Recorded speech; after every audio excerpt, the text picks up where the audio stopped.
Donald Trump ya es oficialmente el candidato republicano a las elecciones presidenciales de noviembre. Su partido lo nombró durante la primera noche de la convención republicana, en la que el exmandatario anunció al senador por Ohio, J.D. Vance, como su fórmula vicepresidencial. El Parlamento Europeo confirmó a Roberta Metsola como presidenta del órgano. Esto durante el inicio de la 10ª legislatura, que se extiende hasta 2029. Ahora la discusión se centra en la elección de las 14 vicepresidencias, donde la extrema derecha pide mayor representación. Ampliamos desde Estrasburgo. El presidente Emmanuel Macron preside el primer Consejo de Ministros tras la segunda vuelta de las legislativas, en la que el oficialismo perdió la mayoría en la Asamblea Nacional. Se espera que todo el gabinete presente su renuncia, incluido el hasta ahora primer ministro Gabriel Attal. Tenemos reporte. Buen día para todos. Bienvenidos a esta emisión de Noticias en France 24. Soy Valentina Torres Sánchez. Damos inicio en Estados Unidos, puntualmente en la ciudad de Milwaukee, donde se lleva a cabo la convención republicana que el lunes confirmó a Donald Trump como su candidato para las elecciones de noviembre. El exmandatario entró al recinto en medio de aplausos y con la oreja vendada tras el intento de homicidio que sufrió el sábado en Pensilvania. Previo a su ingreso, anunció al senador de Ohio, J.D. Vance, como su fórmula vicepresidencial.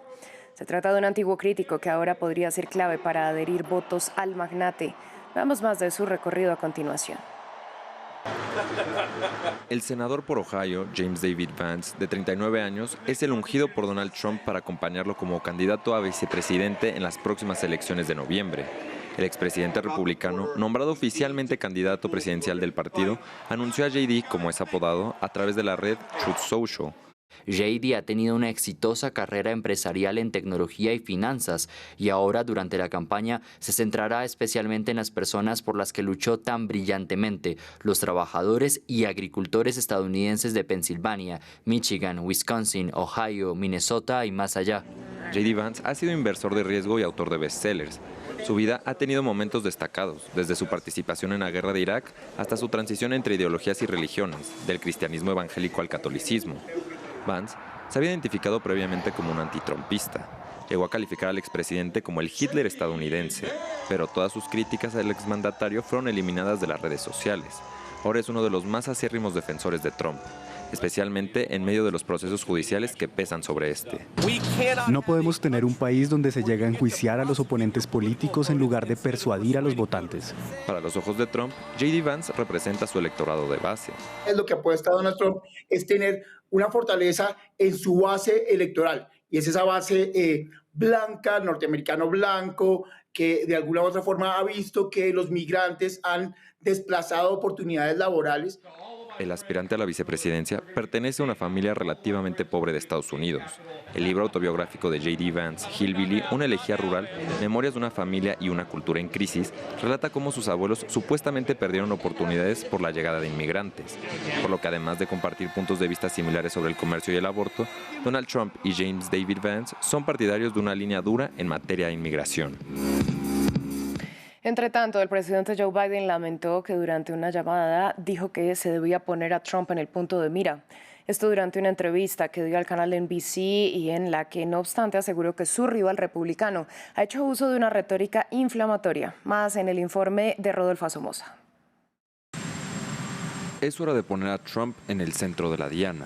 La declaración de Joe Biden, que ha sido asociada con el intento de asesinato de su contraparte, Donald Trump.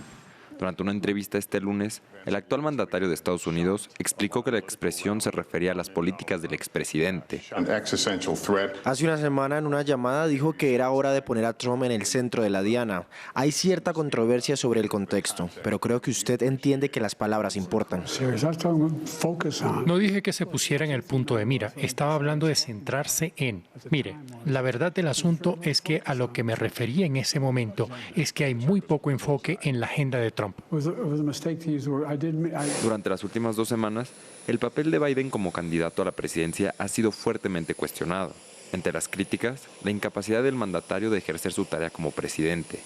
Críticas que ocurren tras la derrota de Biden en el debate presidencial y en el marco del anuncio oficial de Trump como candidato republicano para la presidencia y el de J.D. Vance como su vicepresidente. Acontecimientos sobre los cuales el presidente comentó lo siguiente. No es inusual, se va a rodear de personas que están completamente de acuerdo con él, que tienen un historial de votación que lo apoya, aunque si uno vuelve a escuchar las cosas que J.D. Vance dijo sobre Trump. Finalmente, Biden se defendió, diciendo que Trump ha utilizado una retórica incendiaria durante toda su campaña y que él, a diferencia de su contraparte, no fue el presidente que se quería volver un dictador desde el primer día. Hablamos ahora de la guerra en Gaza. Al menos 13 palestinos perdieron la vida en las últimas 24 horas en medio de los ataques israelíes que continuaron en el centro y el sur del enclave. En Rafah se produjeron 5 de las muertes en medio de un bombardeo sobre una casa y en Han Yunis 4 de los fallecidos fueron un hombre, su esposa y sus 2 hijos. El Ministerio de Sanidad gazatí informó que en total 38.713 personas han muerto desde el inicio de la ofensiva israelí. Y vamos ahora a China porque el gobierno de Beijing anunció que están dispuestos a crear oportunidades para que las diferentes facciones palestinas puedan dialogar. Así lo indicó el portavoz del Ministerio de Exteriores, pero no precisó si los grupos Hamas y Fatah se reunirán este mes en la capital china. China siempre apoya a las facciones palestinas en el logro de la reconciliación y la unidad a través del diálogo y la consulta, porque la reconciliación y el diálogo entre las facciones palestinas proporcionan una plataforma y crean oportunidades. China está trabajando en la misma dirección que todas las partes relevantes y está dispuesta a fortalecer comunicación y coordinación con todas las partes para hacer esfuerzos conjuntos para lograr el objetivo de la reconciliación interna en Palestina. En otras noticias, en Estrasburgo se dio inicio a la 10ª legislatura del Parlamento Europeo con los recién electos 720 eurodiputados. Para ampliar la información, conectamos con Esther Herrera, corresponsal de France 24. Esther, la noticia hasta ahora es la reelección de Roberta Metsola como presidenta del Parlamento. Buenos días, así es, sin sorpresas. Roberta Metsola ha sido reelegida como presidenta del Parlamento Europeo con 562 votos a favor. Volverá a ostentar este cargo para los próximos 2 años y medio. El resto de legislatura, el resto de los 2 años y medio, se espera que acabe en manos de los socialistas. Roberta Metsola fue elegida presidenta del Parlamento Europeo en enero de 2022 por primera vez. Es maltesa de nacionalidad y del Partido Popular Europeo, el mayor grupo de la Eurocámara. Metsola se ha ganado el reconocimiento de prácticamente todos los grupos de la Eurocámara y que han reconocido su trabajo para liderar la institución. Metsola encabezará en cualquier caso un Parlamento Europeo bastante distinto al que dejó justo antes de las elecciones europeas. Ahora mismo es un Parlamento mucho más virado hacia la derecha, en que el Partido Popular Europeo sigue siendo el mayoritario, pero con 3 grupos de extrema derecha. El más numeroso, el de Patriotas por Europa, con 84 eurodiputados y liderado sobre todo por el partido de Viktor Orbán, el primer ministro húngaro, y que tiene 84 eurodiputados, es ahora mismo la tercera fuerza de la Eurocámara. Metsola ha valorado la importancia de la Unión Europea, del proyecto europeo y de la superación de todos los obstáculos a pesar de la polarización política que se vive actualmente. Esther, y ahora la atención se centra justamente en la elección de las 14 vicepresidencias, sobre todo en la aspiración de la extrema derecha en obtener más representación allí.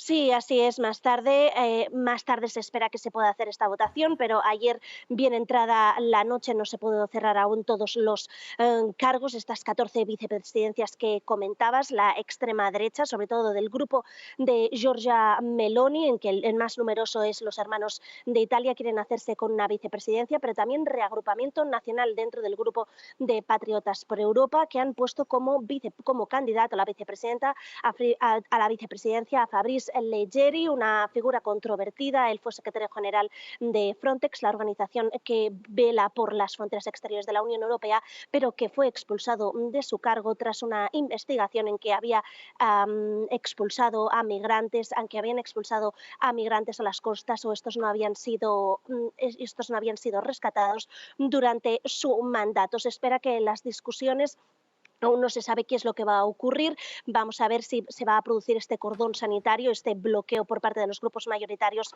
a la extrema derecha, si solo será al grupo de los conservadores y reformistas europeos o solo los patriotas por Europa o a ambos. Es algo que aún se tiene que ver. En cualquier caso, se va a seguir muy de cerca porque lo que pase hoy puede marcar el resto de la legislatura.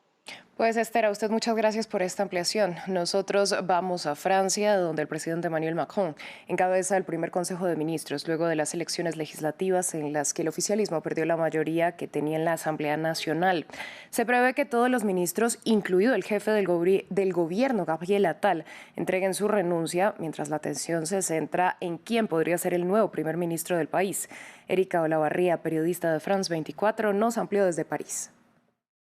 El presidente Emmanuel Macron se encuentra reunido con sus ministros.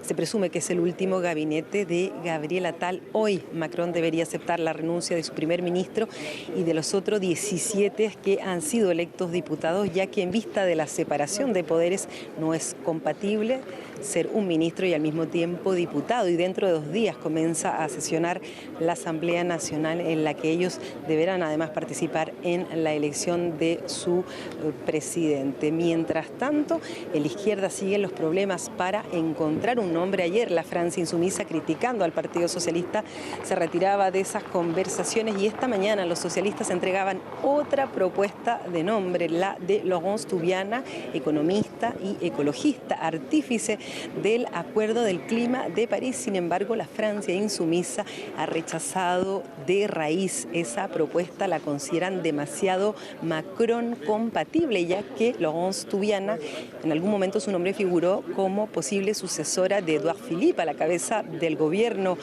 francés, y también es miembro del Alto Consejo del Clima, que es una organización independiente, pero cuyos miembros son nombrados por decreto por el presidente Emmanuel Macron. Además, en los últimos días, ella firmó una tribuna llamando a los políticos de la izquierda a intentar ponerse de acuerdo y formar alianza con los diputados del macronismo. Así que sin la izquierda, con un primer ministro claro, la situación sigue siendo muy confusa aquí en Francia. Fin del informativo, gracias por su sintonía.